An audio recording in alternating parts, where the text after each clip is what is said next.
Hello and welcome to another comedian's interview for my blog and podcast, A Rich Comic Life.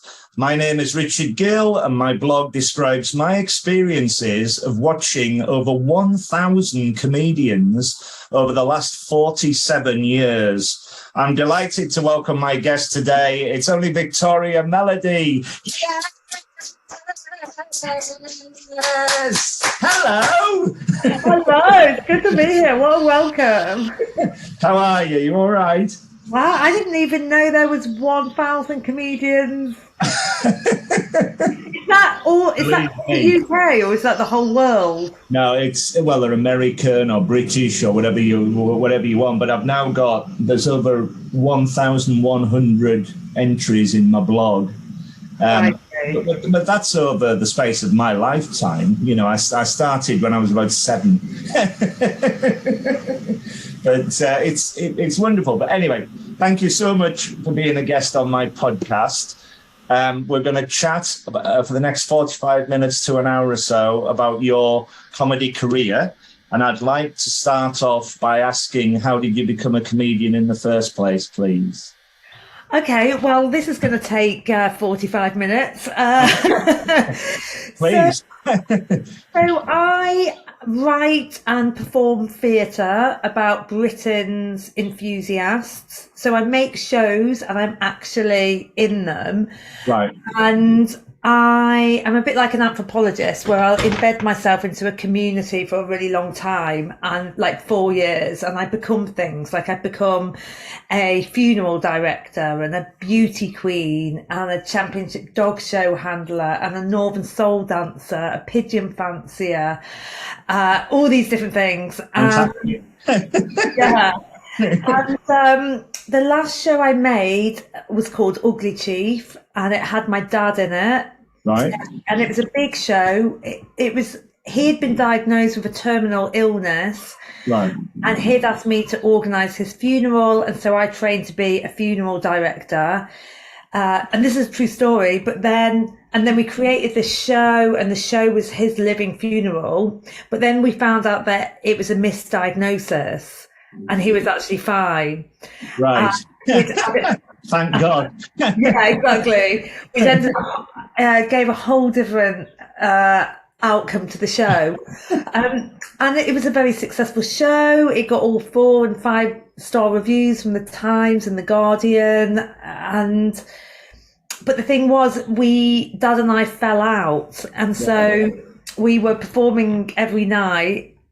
And we were performing, in a way, a kind of love story. It was about a relationship between a father and a daughter, and we weren't speaking backstage. And also, because it was such an ambitious show, there was 4 musicians, there was us 2 performers, a technician, a stage manager.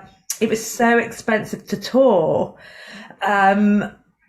That we, although it had been very well reviewed, we were finding it hard to tour. And so then I just went, oh, well, I've had enough of theatre now. It's impossible. I can't make a living from it. I'm stuck performing with my dad. It's not malleable. You can't change it every single night. Yeah. I couldn't say in the show that I'd fallen out with Dad. And so I was like, right, okay, I'm going to fall back and do my plan B. So I decided, right, I'll just go and do stand-up comedy because it'll make me rich. I'll be naturally good at it because I'm naturally funny. It's malleable. You can change it every single night. There's looseness and freedom and all these things. And then I did a stand-up comedy course, and I was just terrible at it. I thought I was so naive. I thought it'd be so easy, but I was just really bad at stand-up comedy. And I just said, wow, I'm surprised because when I've seen you, you've been hilarious. Oh, thank you. No, but I was terrible when I was following the rules and formulas of stand-up comedy, especially the ones that are taught to you. And I needed time to find my own style. But also, when I was doing all the open mic comedy nights, that anthropologist in me that has embedded myself into all those different communities just went, Oh my goodness, this is so interesting. There's like this scene has got its own language, it's got its own uniform, smart top, jeans and trainers, that big Casio watch that everyone wears, clocks written on your hands. Like, I was like, this is such an anthropologically fascinating scene. I want to make work about this. And so then I decided to make a theatre show about the open mic comedy world, and that's my new show, Headset, that's going to Edinburgh this summer. Wow. Well, I'm hoping to go and see it because I'm going to Edinburgh in August. I know this may be going out in 2023, but we'll move on to Edinburgh later on. What sort of year are we talking when you first started in stand-up comedy then? So I did the course in 2017. Right. Didn't have a very good time, and then started gigging a little bit in 2018. Right. But not very much. I really wasn't enjoying it. Every time I was getting up on stage, I was like, "Oh no, here I go doing my unfunny jokes." I just hadn't found my style, and I didn't know what I was doing. I just kept dying. And so knowing that you're going onto stage to die is not an appealing feeling. But then in 2019, I did another course. And then that course, I met some people on it, and they started being my bringers, and we formed like a little friendship group. Right. And that is when I started to find my own style, really. So 2019 started to be the year where I was going out gigging a few times a week. Right. And the time when I got good, which is kind of unusual, I got good over lockdown. It happens. Many comedians have gone online and done loads of shows and everything. It definitely works for them. If it's that sort of genre for them within an enclosed space, but you've still got an audience, you're flying, you're away. Yeah, exactly. And because I studied fine art at university, and right. I was a video artist. Right. And so working in this format was, doing a Zoom thing was perfect, because I live on a boat, so I could like move the laptop around and be like, oh no, the waves, and I could really play with the format of it. And brilliant. So I played with the film and created lots of different backgrounds and different scenes, and that I really got a lot of confidence. And then I started being put on bills with really good comedians like Nina Conti, and so then when we came out of lockdown, all my friends that I'd started with at the same time who hadn't gigged because they were like, I don't like Zoom, I don't like it. I'd written loads of new material and was raring to go. Like, that muscle was really, I don't know what muscles do, right? Ripened muscle. The muscle was strong. And they were a bit out of practice. So then I came straight back onto the scene, kind of raring, ready to go. Right. And also, I loved the Zoom format because you could see into everyone's living room. Yeah. and I've got ADHD, and so I forget everyone's names. But in Zoom, you can see everyone's names. So I'll be like, oh, isn't it Dave? Oh, I like the Star Wars figures, Janet. You could interact, and I actually accidentally started emceeing through that process. That is wonderful. That is such a good story to see how you started. And if it helps at all, I had a go once at stand-up comedy. And I've told this to many a comedian. I was at the Edinburgh Fringe, and I knew the chap who run the Free Fringe, and I said, can I be a stand-up comedian? Because I've got a script. And he said, yeah. He said, we've got a gong show for old people on Monday afternoon in the rain at the Haymarket. Go on, and you might get gonged off. So I ran on with this script, and there was 3 people in there. And I said, good afternoon, ladies and gentlemen. People think I look like Eddie the Eagle Edwards, the ski jumper, but I can't see the resemblance myself because, of course, I do. I'm his double. And I thought, this is a fail-safe opening line. And one bloke at the back just went, fuck off, and cut me off. Oh. To me on footsteps. But the promoter said, have another go. So I did it again. Similar thing happened. And I said, I don't know about stand-up comedy. I think my place is in the audience watching it. And clearly it is. Because I love the fact that anyone who has got the bottle to get up and have a go, that's half of it. You mentioned confidence, and a lot of the comedians say, your confidence builds as the experience goes on. I think you have to have a few bad gigs to make yourself a better comedian, and if you can get through that, you're flying. Absolutely, and that was a really brutal way for you to have your comedy experience. I've never seen that. Oh my goodness. Do you know what? I think doing stand-up comedy and gaining confidence through it and I think everyone should do it. I know we don't need more comedians, but when I'm from Chester originally, and I went to university in Newcastle, and I went to this I needed a part-time job, and I worked in this really rough football pub called the Percy Arms, which was right near St James's. St James's, I can't remember, football courts, whatever they call them. And it was proper rockers punk place, and there was always fights. And I went there, and I was just this really kind of naive 18-year-old girl who didn't know anything. And I just had people swearing at me and, get me a pint of, I'm not going to do an accent, double Maxim with no please or anything like that. And first of all, I was just really scared. But then after a month or 2 of being there, I was like, say please, or you're not getting a drink. Too right. And that gave me a kind of confidence. But then with stand-up comedy, I feel now, because I played to so many people that hate me, I can do anything. I doubt that. I doubt many of them hate you. Well, then, they've definitely not been there to see me, and I've been in places where they haven't liked the smell of me at all. But it's made me grow my skin so thick that I think it's been a great aid. Oh, without a doubt. I mean, I go to a regular comedy club every week. I go to Always Be Comedy. And when I first went there, it's based in Kennington, I sat halfway back. I would never sit on any front row. And because I thought, with my laugh, the comedians will be able to hear it.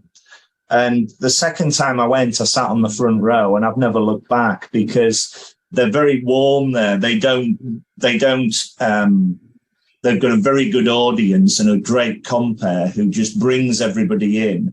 So he gets me up singing, and I can't sing a note. So, but it's clearly an anthemic song, so everybody can drown me out.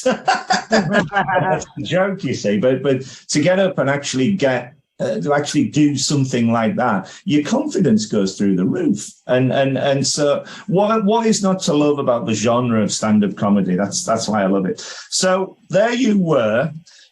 Excuse me. You started around 2009. 2019, I beg your pardon. I'd be good. I'd be really good if I started in 2009 by now. So the way you got in was presumably through doing 5-minute sets in pubs. And did you have to bring people with you, friends with you, to sit and support you? Because I've done that many a time with many a comedian, and I love it. Yes. I did start off with the Bringers. Yeah.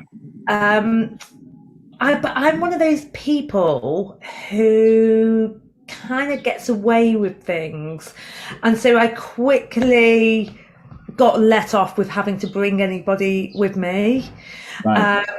which was quite a nice thing. I love a bit of special treatment. I don't know why I get special treatment. I just do sometimes. And so little 5 minute spots. And then kept going, got on to 7 minutes, 10 minutes. Now I'm doing 20. And your show at Edinburgh, is that an hour or is that 45? Yeah, That's an hour. Yeah. So that's daunting but wonderful that you're doing it.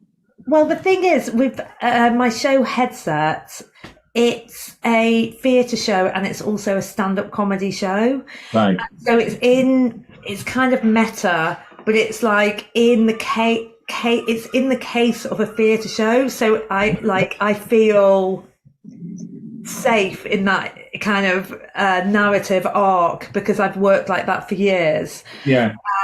So actually it's easier for me. And so we've just been doing a preview tour and we've been traveling around the country doing previews, and half the audience have been stand-up comedy audiences and half the audience have been theatre audiences.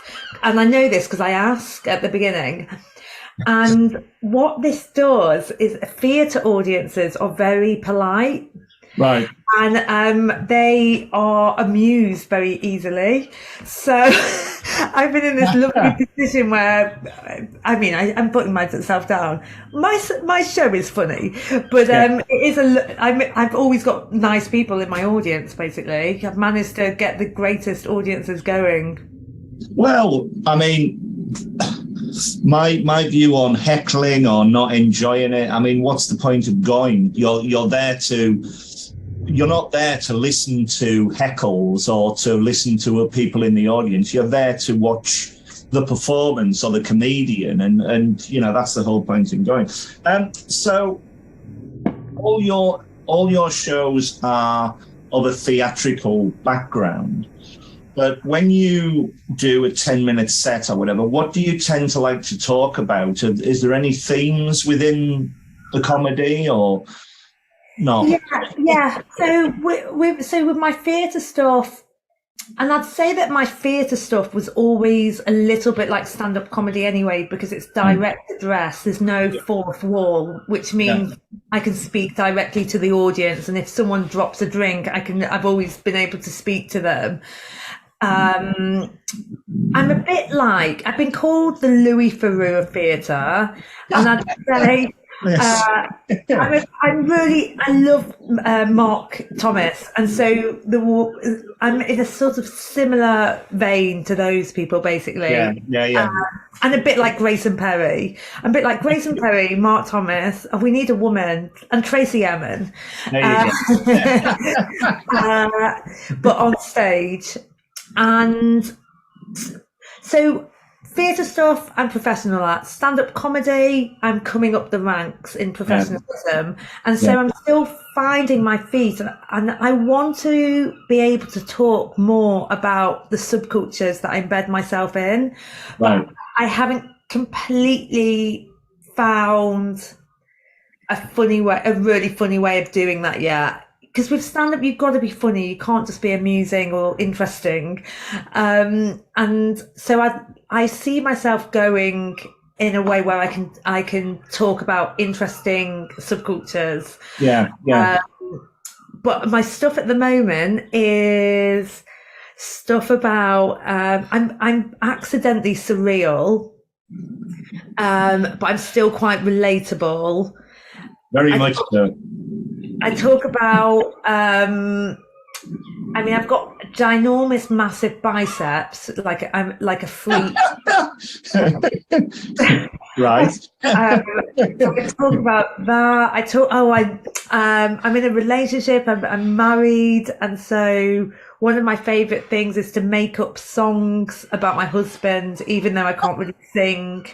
And there's songs about like him doing annoying things like not cleaning up hairs that he leaves around. And big thing about like, because I'm I'm getting older, and I'm starting to notice that, you know, you become a bit more invisible. And so that's something that I've been very interested in exploring in my stand-up comedy, that women my age should become suicide bombers, because no one would ever suspect us. It would help with our perimenopausal rage. And as age starts in the workplace for women at age 40, we'd be grateful for the work. So, very good. Going in that kind of area too at the moment. When you're on stage, do you have a way of remembering all your routines? Do you have pointers in your head, or do you have notes on your hand or anything like this? No. So at the moment, it's been very much show. So I haven't been gigging as much. Right. And so when I'm gigging at the moment, my Rolodex of jokes and things isn't as like easy for me to access. But if I'm gigging all the time, then it just pops in. I'll see someone with pink shoes and be like, oh, I've got something on that. Or else, there's someone from Chester where I'm from, I'll be like, got something on that. And so I can just I can bounce around then. But I do start the joke, and I have to have confidence that I remember the punchline. Because sometimes I'll go, I start the joke and I'm like, oh no, I can't remember the punchline. But if that thought enters into my head, then I've sabotaged myself and I can never remember the punchline. But because I'm kind of weird on stage, I can just say, I can get away with saying just a setup without a punchline and still get a joke. Still get a laugh. So I can get away with it. Not too many times, but the odd mistake I can. It's interesting, because other than this blog, the most creative thing I ever did was write a play, and me and my mate put it on for Comic Relief, and it was called The Applicant. And it's basically about me coming down from my home city, which is Carlisle, to London. And I had a very successful girlfriend who had a job, and I never had an interview. I'd never had an interview in my life. So my mate played all the different interviewers, and I was the interviewee. And so I had a monologue.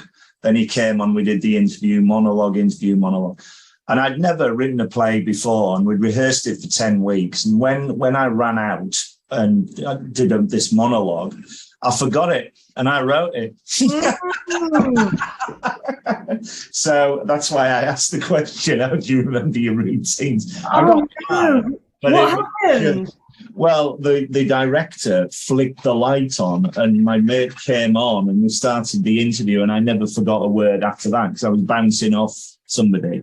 But we did 2 more shows because it was very popular, and I never forgot a word again. It was just that it was just the first night walking out, and so but I've never forgotten that. And it's intriguing when I'm sitting in an audience watching them, some of them look at the hands or look at the notes or put a mobile phone down.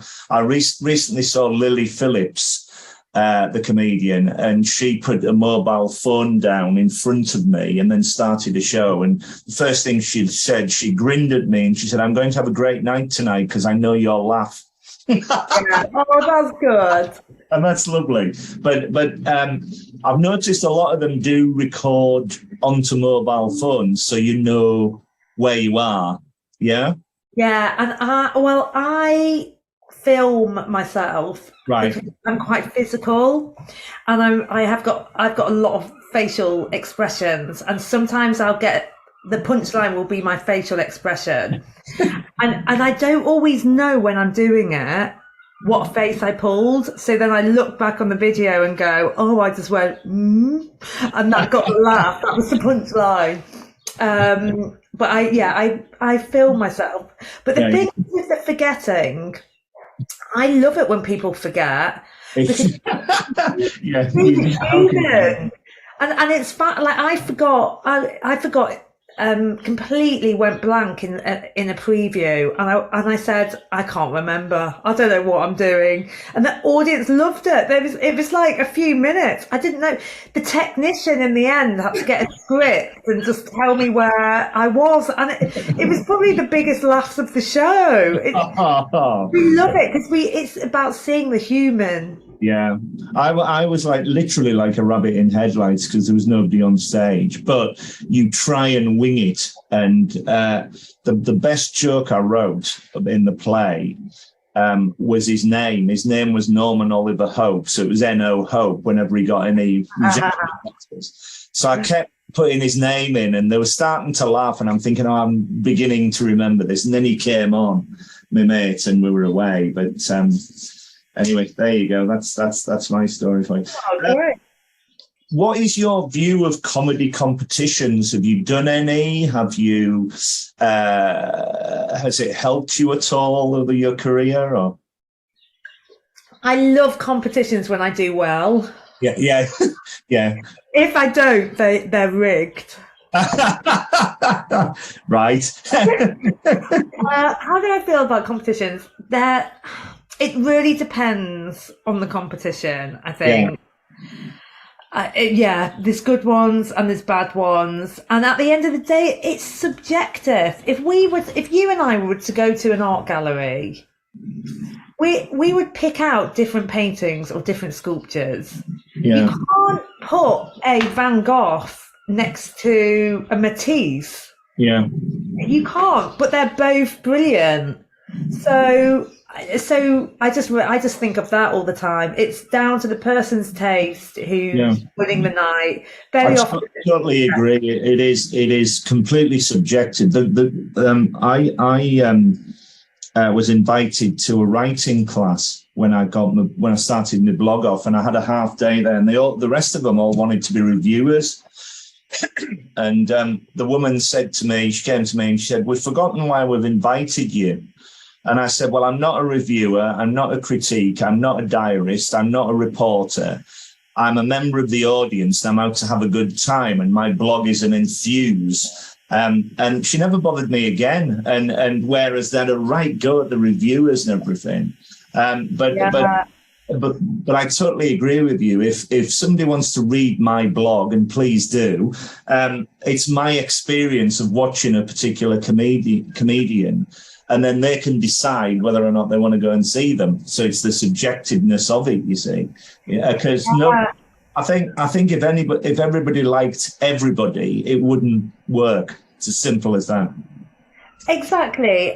An artist called Franco B said to me years ago, because I said I want to make work that everyone likes, and he said, if you want to make work that everyone likes, go and work for IKEA. Yeah, very much so. That's a good answer. And I was like, oh yeah. And I was like, no, I do want to. My brother, he works in advertising. I don't want to design for IKEA. I want to design like cult furniture that some people really love. That's brilliant. Right, let's move on. Do you suffer from any nerves before you go on stage? And if so, how do you cope with them? I did in the beginning, crippling, but that was because I kept dying. So I just kept, I was a lamb to slaughter every time. So of course I was going to be nervous because I knew it was going to be terrible. Whereas now I've got jokes that always work. And so I know even if I go into kind of new territory where something's not landing, I've got some best hits that I can pull out. So I'm not nervous anymore. And I just feel like I've been doing it long enough now. I don't know how many gigs I've done, 200 odd. I've lost count, but I've just been in so many situations with people that have heckled me, people that have fallen asleep in front of me. This is not like in comedy, walkouts. I've had it all. So now I'm just like, I'm not scared of you. I'm not scared at all. And that, so now the nerves have gone. I know that people mostly, they want you to do your best. Like they don't want you to fail. They want you to succeed, especially if they bought tickets. I mean, unless it's a gong show and it's gladiatorial, they want to be entertained. And so I can do that. I can entertain. Yeah. And so I'm not afraid anymore of people. It's been amazing for me to learn that. Would you say that as soon as you speak into a microphone, the nerves go? Because you're out there to make that audience laugh no matter what. Yeah. Or does it make it worse?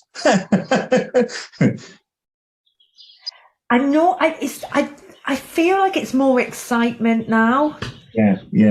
I feel like kind of I start like getting all this energy pulsing through me, and I just feel like I'm driven all the way here. You know, I've given up.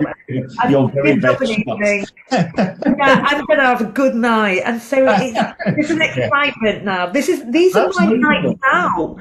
I don't go out anymore because of stand up. So like, it's my night out. I'm going to have a bloody good time. That's lovely. Let's move on to Edinburgh itself. I'm very, very fortunate to go to the Edinburgh Fringe for my holidays every year. I go, and I've been every year since 2005, and I go for a week and I see about 50 shows. And a load of people come up with me different times of the week. I meticulously plan a spreadsheet, what I'm going to go and see, and I'll often end up seeing a lot more. I think it's the most incredible experience. Can you tell me your first Edinburgh Fringe and how did you feel like when you went there? Were you there performing, or were you there as a punter? Or so the first time I went to the Fringe, I took a show called Major Tom, and it was called Major Tom because that was the name of my basset hound, and he was in the show. Lovely. And I've been taking him to dog shows, and then I was making a show about dog shows, but then I felt guilty because the championship shows he kept doing really badly and no one was taking his personality into account, and I felt really guilty. So then I decided to enter myself into beauty pageants, and so the show followed our story as he got to Crufts and I got to the Mrs. UK finals. Wow. That's fantastic. It was a great story and it all true. And congratulations. Thank you. And so I got there. I'd never been to Edinburgh before. I was in Summerhall, and I went out to see this show. I hadn't sold any tickets because no one knew who I was, but that was fine. And I went out to see this show, and it was a really bad show. And I'd gone on my own, and I got talking to this guy, and we had a laugh at how bad this show was. And at one point there was this woman, and she was like, "Should I jump?" And she was at the top. We went out. We had to take a bus out to this gym in the middle of nowhere, and there's this woman on a climbing frame going, "Should I jump or should I stay?" And it was terrible acting, and I started to chant going, "Jump, jump." Please. So naughty. I was so naughty and mischievous. I don't know what got into me, but anyway, I got talking to this guy, and it turns out that he was a reviewer for the Times. And he said, "Oh, I haven't heard of you before." And I said, "Well, I've got a show called Major Tom at Summerhall. I'd love it if you came." And he came, and he loved it so much, and he cried in the front row, and he gave it 5 stars. Wow. In the Times. Well done, you. That's incredible. Incredible. So this was on maybe day 3. And then for the rest of the run, it completely sold out. Wow. That's amazing. I came away with a £4,500 profit. Wow. So that was my first experience. and that's what I thought Edinburgh was like. So 2 years later, I was like, "Oh, I'll just take another show up because this is so Easy. And I took another show up. It didn't do as well, and I came away with a £2,000 deficit. You know, so. I went to a show once. I mean, I've been to so many, but a friend of mine was reviewing shows up there, and there was myself and him in the crowd, and there was a chap in the front row, and the comedian, who will remain nameless, bounded on and said, "Hello, everybody! Thank you all so much for coming along." And then he went, "Oh, there's only 3 people in here. It's not really worth doing my show tonight, but thank you so much for coming along. I'll buy you all a drink."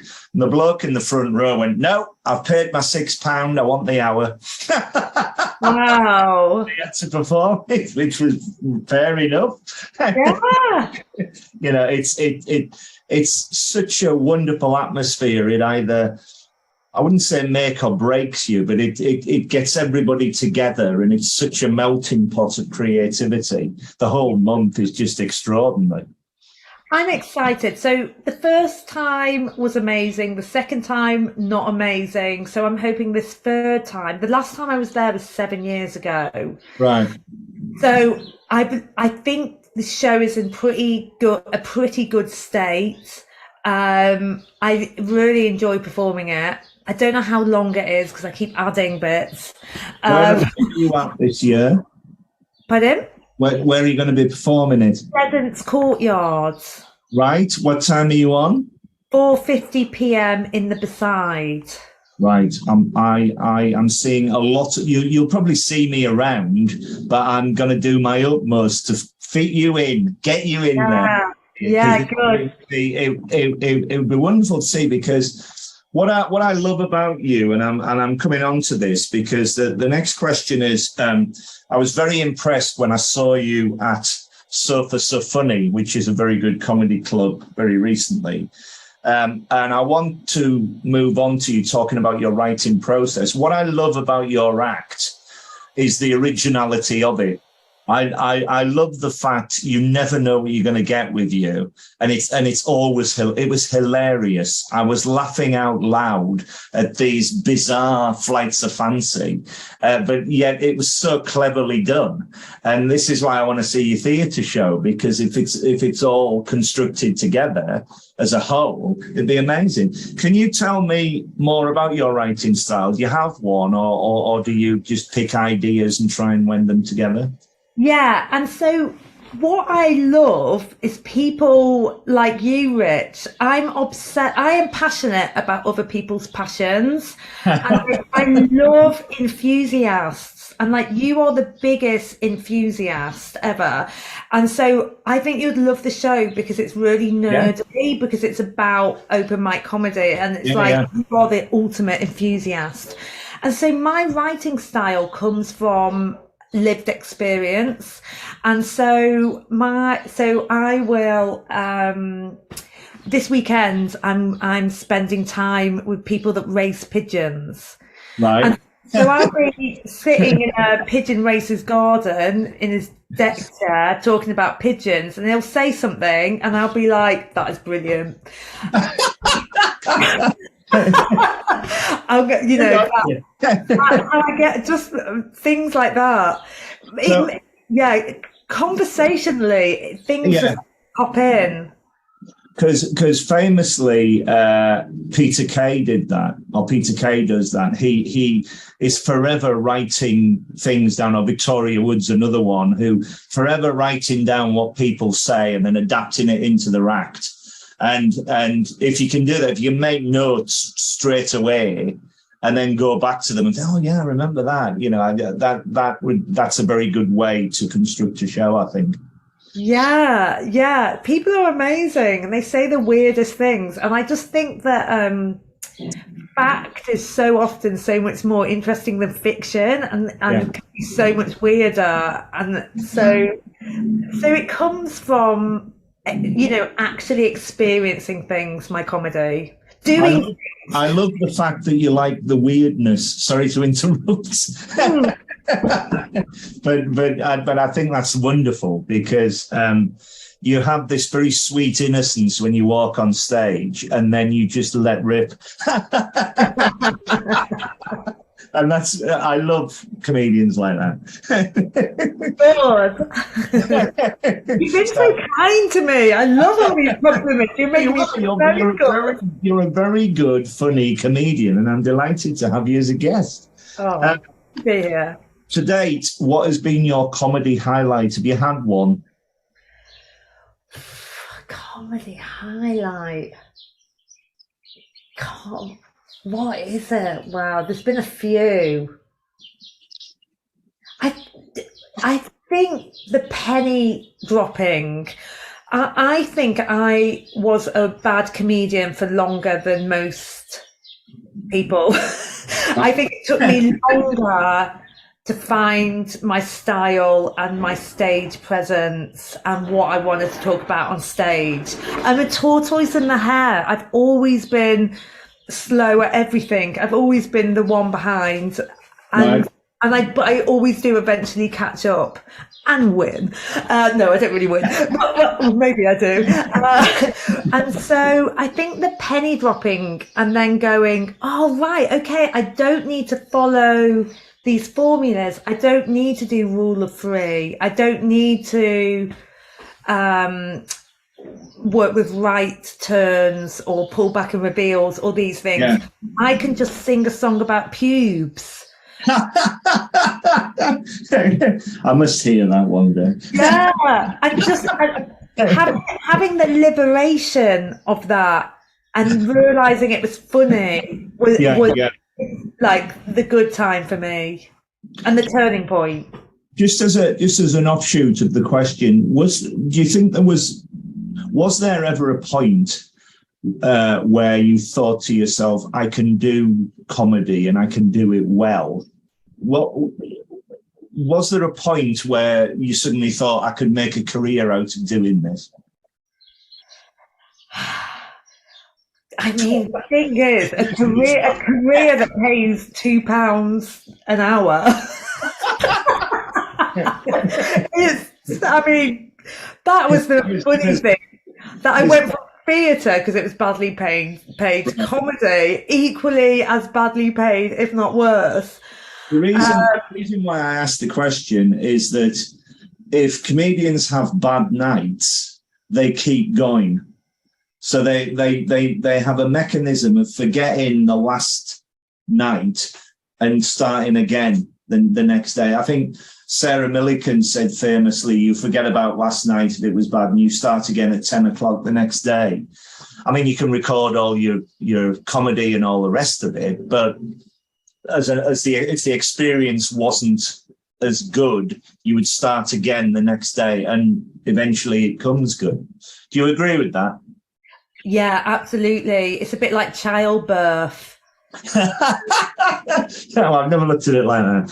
Yeah, I was my friend's, I haven't got kids of my own, but I was my friend's birthing partner, and it is horrendous. And I was just like, that is painful, and I know you get a baby at the end of it, which is amazing, but there's no way any human should have to go through that. And then she gets pregnant again, and she's forgotten. And that's what doing gigs is like. I suppose it is a good analogy, because another reason why I do my blog is watching great comedians grow at the start. So an infamous one was 30 years ago, I first saw Harry Hill downstairs at the King's Head. And he was late for the show, and he brushed past me, climbed up onto the stage, and his first line was, ladies and gentlemen, I'm really sorry I'm late tonight. I had to have a testicle brought down, and paused, and everybody burst out laughing. And he said, from Derby. And to this day, that's my favourite opening line. And when I met him 25 years later, I told him this. He went, oh, Rich, he said, I say this every night. Hey. So it's magic watching comedians grow, and you're a case in point. You know, if you've had difficult gigs in the past, you're flying on the crest of the wave now because you've got it all to play for. You can embrace Edinburgh this year and you're going to have a wonderful time. Yeah, I hope so. And yeah, not hope so. I am going to. Yeah. I'm going to do my utmost to be there, or at least buy you a drink in the Pleasance Courtyard when I see you. Yeah. Right. Who are your favourite comedians, past and present? When you were growing up, did you have comedy in the house, or? No, not really. No, we watched terrible TV. Things like Alf Garnett and things like that. I mean, my parents are working class Tories, and so we just watched terrible TV. So I only really discovered comedy later on. Right. So I love John Kearns. Oh, he's brilliant. He's absolutely brilliant. I mean, he talked for 10 minutes about a man, the way he wraps his baps.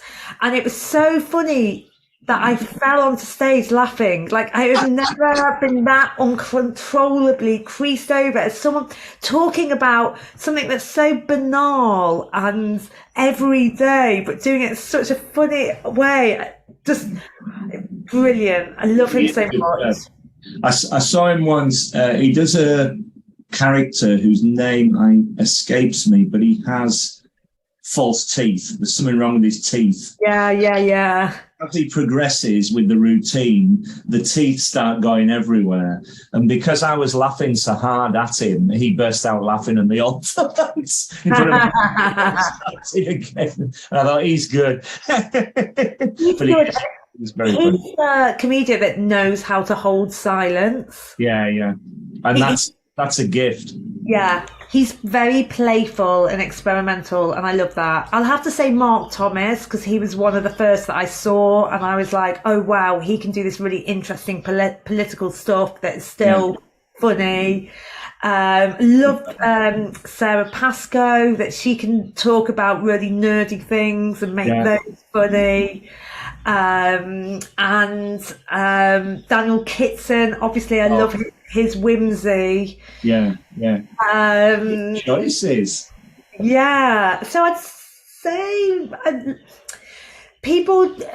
I'd say I'd slightly more kind of left field, more interesting comedians would be favorite, rather than the kind of laughter monkeys. Yeah.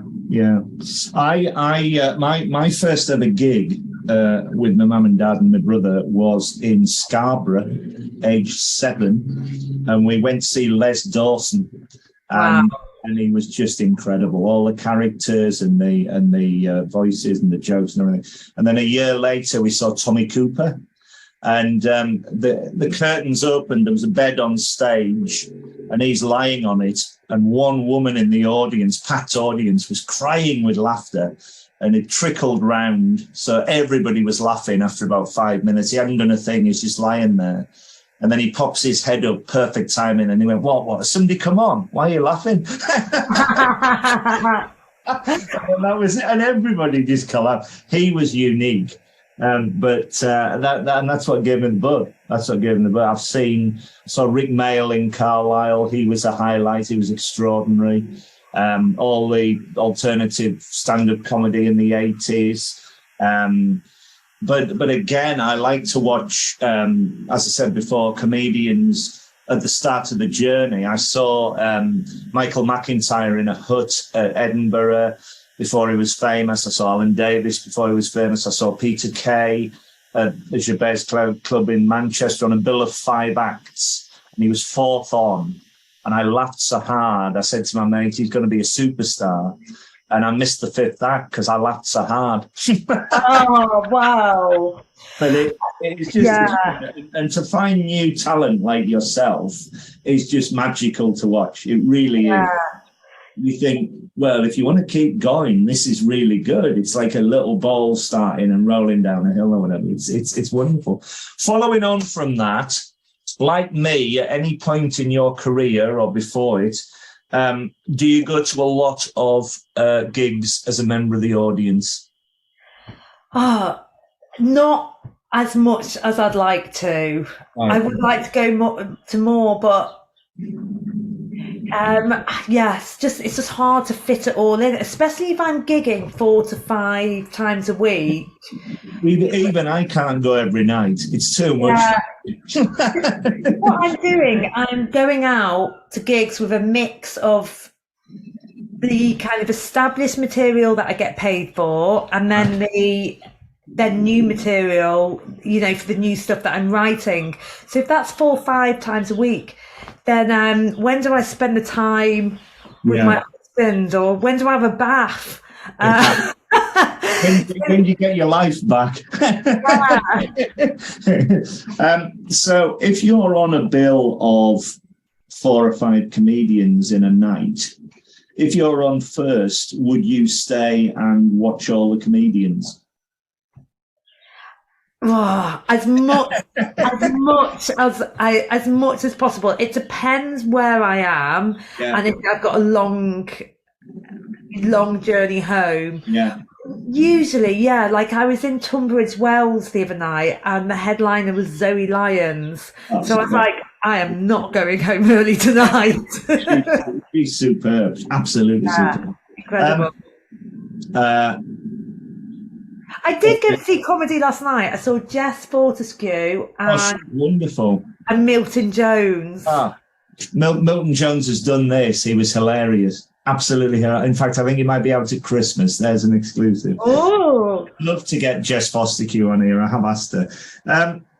Okay, so just before we go, and I've so much enjoyed talking to you. You've been a fantastic guest. Is there anything else you would like to say? Have you got any gigs coming up? Where can folk find you on social media? Have you got any podcasts, anything like that? I've got a podcast coming out this autumn to early spring, depending how proactive I am, called The Enthusiasts. And it's people like you, Rich, telling their stories. If you want me on it, I'll be delighted. Yeah, exactly. I've got funeral directors, people talking about the funeral industry, fans of the funeral industry, and people that are revolutionising it. I've got people that raise pigeons. I would be an excellent contrast. Please genuinely get me on. I've got music, but the main thing I've got going on at the moment is Headset. Headset is the show that's on at Edinburgh, and then it'll be touring in 2023 and hopefully doing a London run then. I want to do it at Soho Theatre, so hopefully that dream will come true by the time this comes out. Well, as I say, if I miss you at the Pleasance Courtyard, I'll buy you a drink at the Pleasance Courtyard, but I'll definitely see you at the Soho Theatre. What's your social media handles? Victoria Melody, and it's my real name, Victoria Melody, spelt like the music. Right. I've got a website. All my work is on my website. I've got a newsletter that I send out monthly with loads of art, all the art and cultural things that I think are of worth. And so that's always quite fun. But yeah, put in Victoria Melody. There is a Victoria Melody in America who's a porn star. So I'm not that one. There's an admission. Yeah.